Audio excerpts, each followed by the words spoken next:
Quiero agradecer vivamente a los organizadores de este Congreso de Peruanistas que se realiza en una circunstancia enormemente dura y difícil para todos nosotros, pero que ha podido remontarse y auguro el mejor de los éxitos a todos y cada uno de los participantes y ciertamente a los organizadores. Empiezo entonces con mi exposición. Breve manual de geografía fantástica. Raimondi y Ribagüero describen Paucará. En la advertencia preliminar a su libro Paisajes Peruanos, José de la Ribagüero declara expresamente haber consultado los antiguos pero muy exactos itinerarios de Espinar y Raimondi cuando sus apuntes, los apuntes que Ribagüero tomó mientras viajaba por la sierra peruana en 1912, le parecieron insuficientes o confusos. En un pasaje específico, la descripción de las pirámides pétreas de Paucará, Paucaray, Pucará o Pucaray, en la puna de Huancavelica, Ribagüero cita a El Perú, la monumental obra de Antonio Raimondi.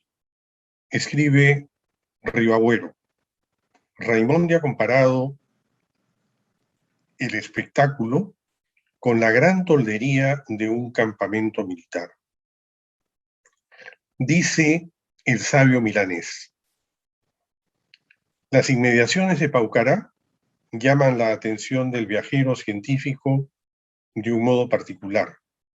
Con efecto, numerosas grandes peñas de conglomerado traquítico de forma cónica o piramidal se elevan sobre la superficie del terreno por todas partes y, vistas a cierta distancia, ofrecen el aspecto de un campamento militar con sus toldos tendidos.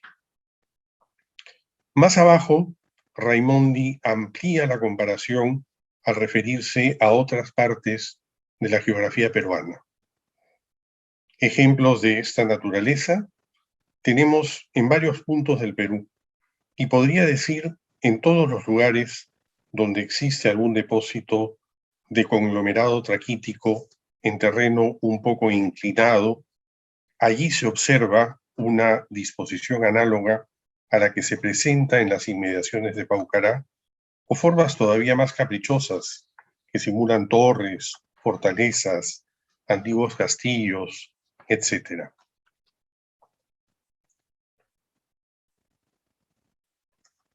Lo que resulta curioso de la descripción de Paucará que ofrece el naturalista italiano, sobre todo si se consideran sus recomendaciones estilísticas, es que estos breves escorzos imaginativos resulten elementos liminares, marginales, y la verdadera operación imaginativa esté al servicio de una explicación científica pura y dura. Toda la argumentación de Raimondi apunta a negar que estas formaciones puedan haber sido construcciones humanas y afirmar más bien que son el resultado de procesos geológicos típicos de la historia natural. Muchos viajeros han creído que estas singulares pirámides fuesen obras del hombre, cuando por lo contrario no son sino monumentos históricos de la naturaleza.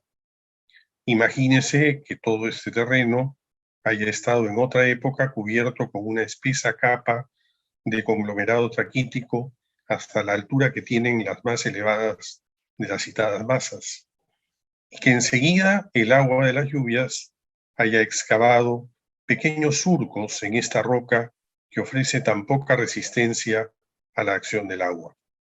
Continúase ahora con la imaginación el mismo fenómeno durante el periodo de algunos siglos, y se comprenderá cómo los surcos fueron haciéndose tan profundos hasta partir en todo su espesor las capas de conglomerado traquítico en numerosas masas aisladas. La imaginación a la que se refiere Raimondi no es sino una prolongación de la explicación causal. La erosión del agua sobre la piedra causa las formas pétreas piramidales de Paucará. Obsérvese que este tipo de explicación no coincide exactamente con las recomendaciones estilísticas que Raimondi enuncia en el capítulo 4 de El Perú. Modo de escribir sobre ciencias naturales y diferencia entre estas últimas y los trabajos de pura investigación.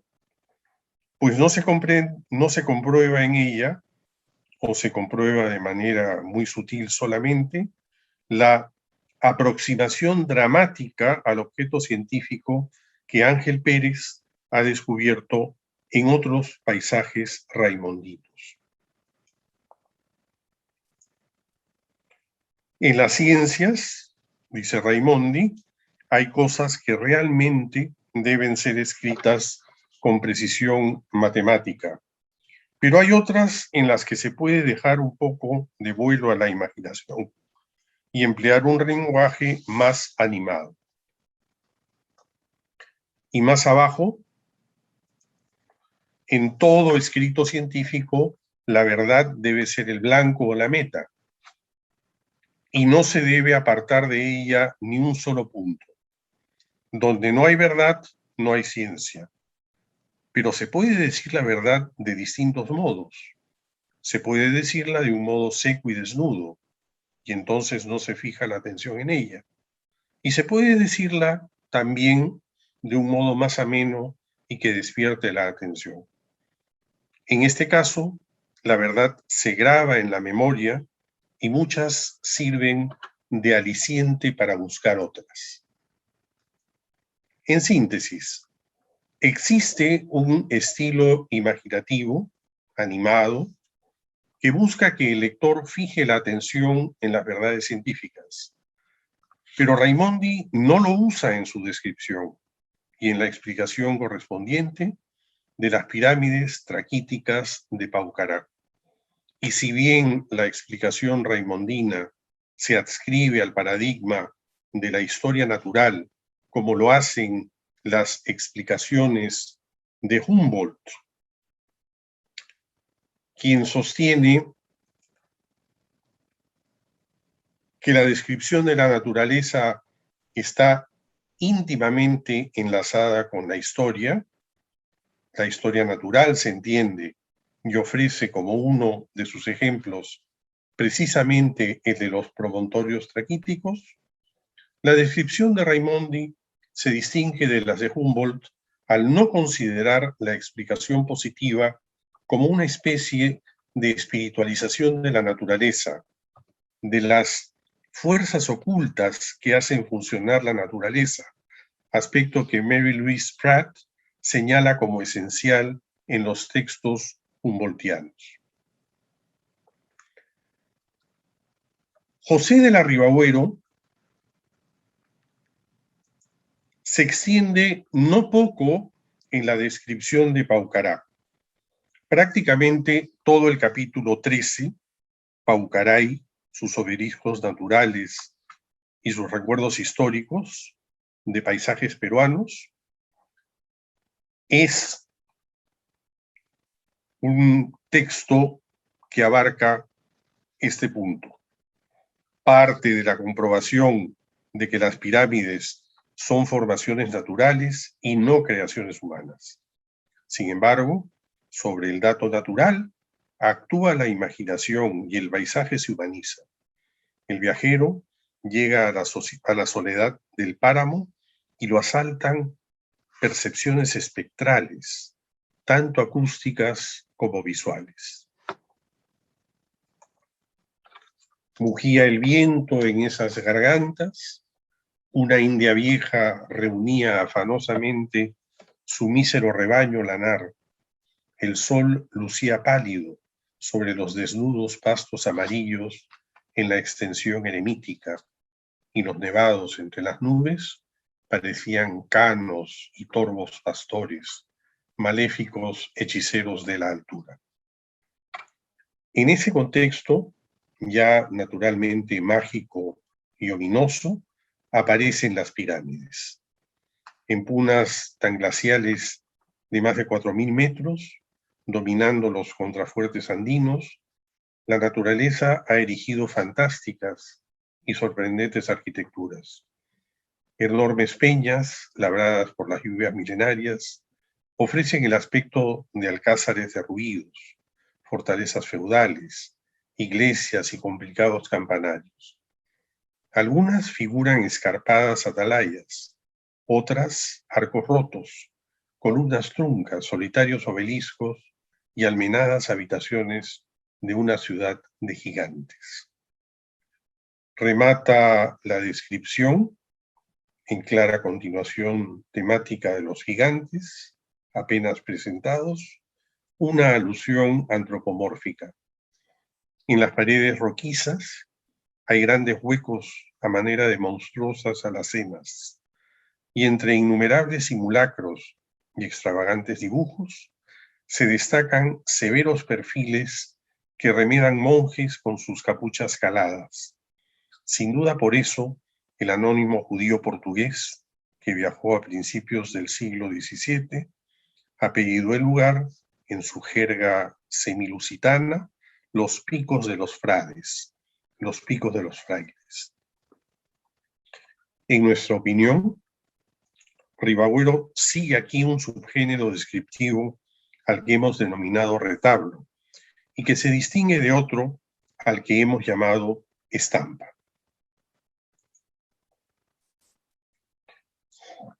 Una estampa es una expansión imaginativa mediana o amplia en la que los elementos de la nomenclatura, es decir, la lista de un pantónimo o tema, se ordenan en función de un observador que se ubica en un punto de vista fijo.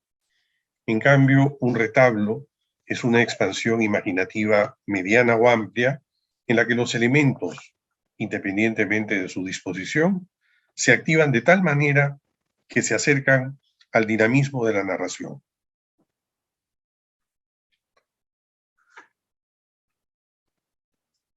Si bien la condición cuasi narrativa no es tan evidente en este pasaje como en otras descripciones de paisajes peruanos, piénsese, por ejemplo, en la del crepúsculo de la Sierra de Tocto en el capítulo 8, creemos que se trata de un retablo y no de una estampa, porque el punto de vista del observador, el centro deíctico, no se explicita, y porque el paneo por las pirámides va presentando una secuencia arquitectónica que remata en una procesión antropomórfica, el castillo monasterio y los frailes, ambos aspectos que connotan acción y movilidad, aunque sumamente atenuadas.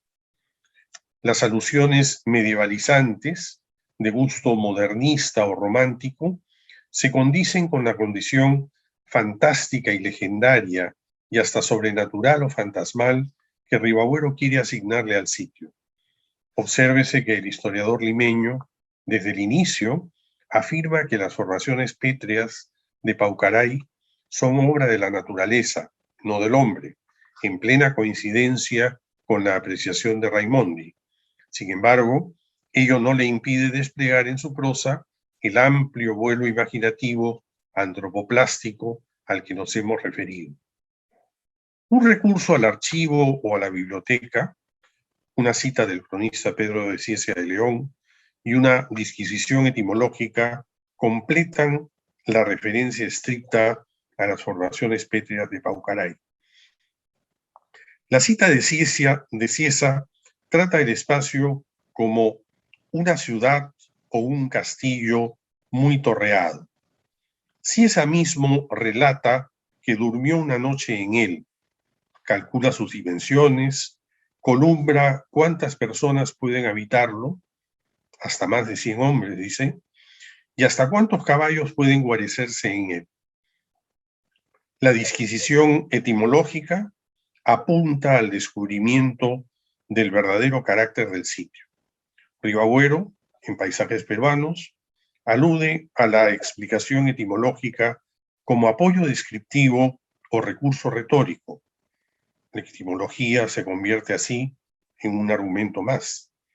En su quechuismo raigal, considera que los topónimos quechuas salvo casos excepcionales, remiten directamente a la realidad designada. Basta entonces recurrir al Ursprach, al quechua, para acertar en la descripción exacta del sitio. De Paucará o Paucaray dice lo siguiente. Paucaray significa literalmente en quechua mi vergel, mi prado lozano, y a no ser por antífrasis, creo imposible que los indios, exactísimos en sus denominaciones topográficas, aplicaran tan ameno significado a esta yerma y tétrica planicie, en que al pie de las peñolerías granates y obscuras, socavadas y devastadas por las aguas y las nieves, como rostros disformes, quemados por ardientes lágrimas, coro de trágicos espectros que custodian la aspereza del fatídico páramo, apenas brotan unos pobres cebadales y unos pocos sembrados de papas, arreciados por el frío soplo de la cordillera. ¿Por qué recurrir a una etimología que contradice el principio general de la justeza de los nombres, la ortotes to onómaton del cratilo de Platón que Ribagüero postula para la toponimia andina? Creemos que no puede haber otra razón que para contrastarla con otra etimología, esta sí ajustada al pasaje que decía. Lo más probable parece que el verdadero nombre haya sido Pucaray, mi fortaleza, mi castillo, forma posesiva de Pucara, que es como pone Ciza de León, a causa de las fantasmagóricas rocas circundantes o de la antiquísima ciudadela que allí construyeron los chancas. La rectificación lingüística, Pucaray en lugar de Paucaray, mi castillo en lugar de mi vergel, le sirve a Ribagüero para contrastar la antigua grandeza del sitio con la pobreza presente, pues cerca de las formaciones rocosas descritas estuvo el centro de una poderosa alianza que les disputó a los quechuas la preeminencia regional.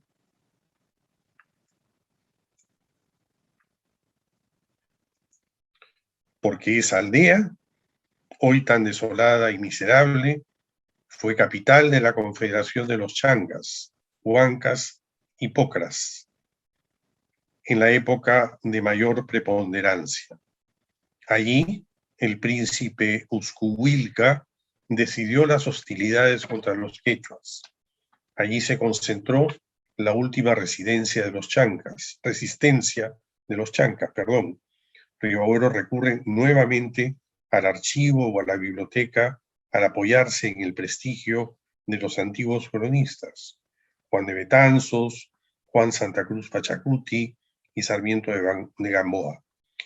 Finalmente, su posición en la vía imperial de la sierra hizo a Pucaray teatro de los acontecimientos importantes en los últimos reinados incaicos y en los tiempos de la conquista.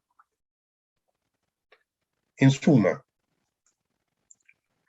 la descripción antropoplástica de una formación pétrea en la puna huancabelicana se convierte en un símbolo que, asociado metonímicamente a la capital de la Confederación de los Chancas, Huancas y Pocras, se vuelve cifra de la grandeza pasada y de la pobreza presente. La historia natural lleva imaginativamente a la historia humana. Mary Louise Pratt sostiene que Alexander von Humboldt reinventó Sudamérica. As the titles of his writings suggest, Alexander von Humboldt reinvented South America first and foremost as nature, not the accessible categorizable nature of the Linneans, however, but a dramatic, extraordinary nature, a spectacle capable of overwhelming human knowledge and understanding, powered by life forces, many of which are invisible to the human eye, a nature that dwarfs humans, commands their being, arouses the passions, defies the powers of perception. Hasta cierto punto, Raimondi se presenta como humboldtiano al solicitar a su lector que imagine el proceso mediante el cual el terreno cubierto por un conglomerado traquítico deviene en las pirámides pétreas que se observan en la puna de Huancavelica.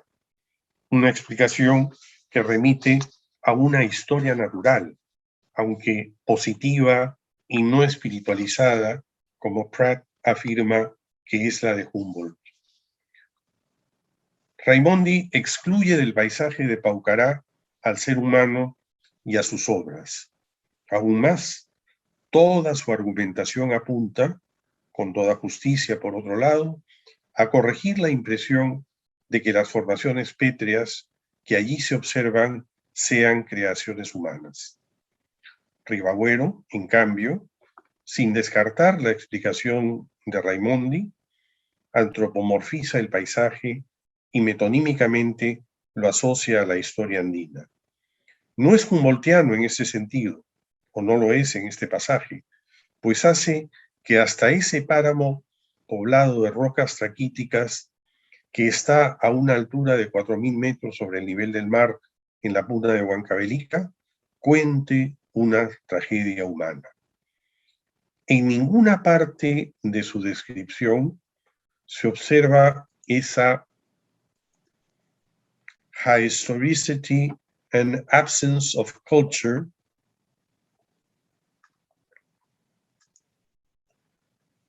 que Pratt asigna a la exposición naturalística humboldtiana.